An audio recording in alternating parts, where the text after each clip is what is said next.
আজ আমি তোমাদের একটি হেলদি এবং টেস্টি জলখাবার করে দেখাবো। সেটি হচ্ছে মুগ আটার নিমকি। প্রথমে 1 কাপ মুগ ডাল নেব, সেটাকে আমি 2 ঘন্টা ভিজিয়ে রাখবো।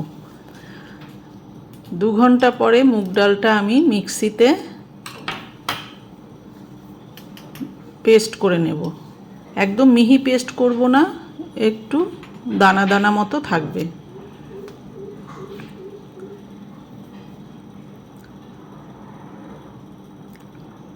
সামান্য একটু জল দেব।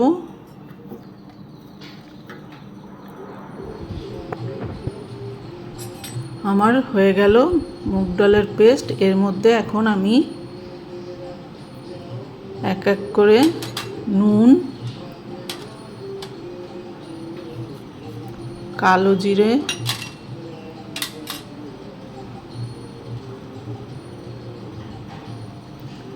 আজওয়ান, এটাকে আমি একটু হাতে ডলে দেব যাতে গন্ধটা, আজওয়ানের গন্ধটা ভালোভাবে আসে নিমকির মধ্যে। এবার এর মধ্যে আমি দেব বড় 1 চামচ ঘি ময়ানের জন্য।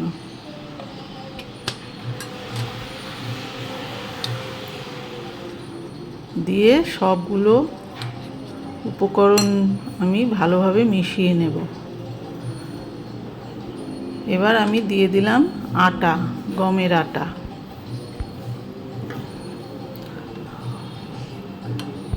অল্প অল্প করে আটা দিয়ে মাখতে থাকবো যতক্ষণ না একটি ডোয়ের আকারে পরিণত হয়। আমি এই সব উপকরণগুলি ডেসক্রিপশন বক্সে দিয়ে দিয়েছি, তোমরা দেখে নিও।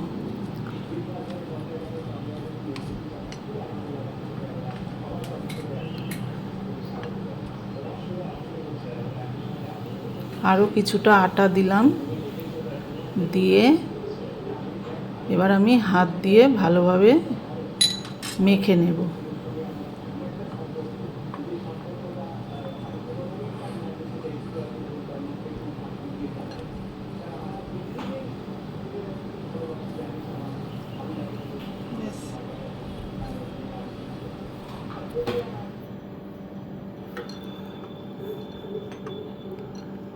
হয়ে গেল আমার আটা মাখা।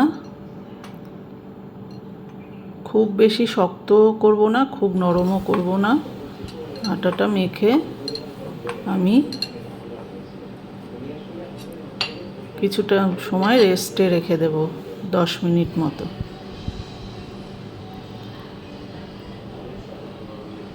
এদিকে আমি কড়াইয়ে তেল গরম করতে দেব।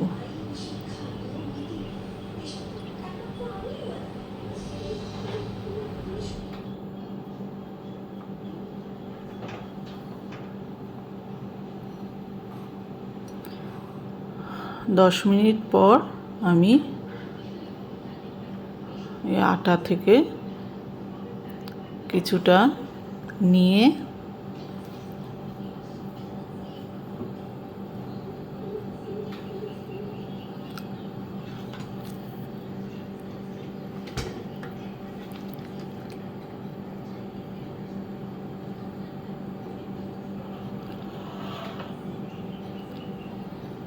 আমি একটু শুকনো আটা ছড়িয়ে নিচ্ছি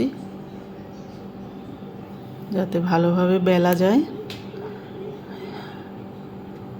এবার আমি এটাকে বেলে নেব সুন্দর করে।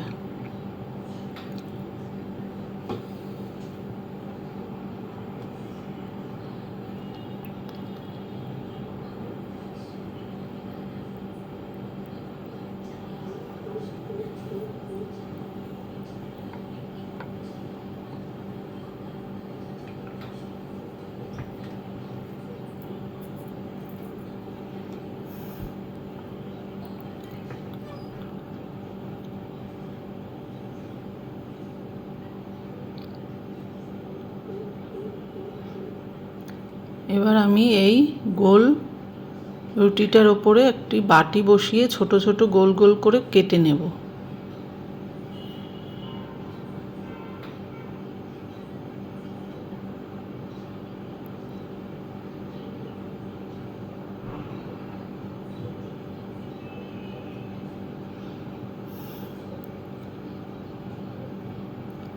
আমি ঘি এবং আটা দিয়ে একটা পেস্ট তৈরি করে রেখেছিলাম।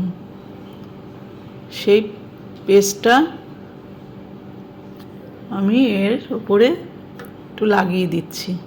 লাগিয়ে একটা ফোল্ড করলাম এবং ওই ফোল্ডের ওপরে আবার একটু সেই পেস্ট লাগিয়ে নিমকির শেপ দিলাম। নিমকিগুলো একটু ছোট ছোট সাইজের হবে। এইভাবে আমি আরেকটা নিমকিও তোমাদের দেখিয়ে দিচ্ছি কিভাবে তৈরি করলাম।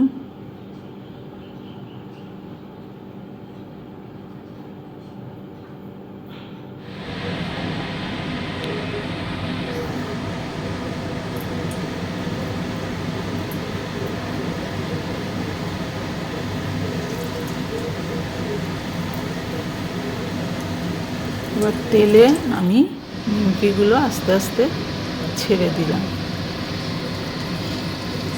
আঁচ কমিয়ে এগুলোকে ভাজতে হবে, কারণ বেশি আঁচে ভাজলে ওপরে লাল হয়ে যাবে, ভেতরে কাঁচা থেকে যাবে। খুব অল্প আছে এগুলো আস্তে আস্তে করে সময় নিয়ে ভাজতে হবে।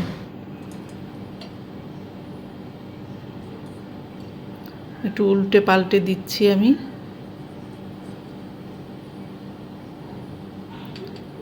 হয়ে গেছে আমার নিমকি ভাজা।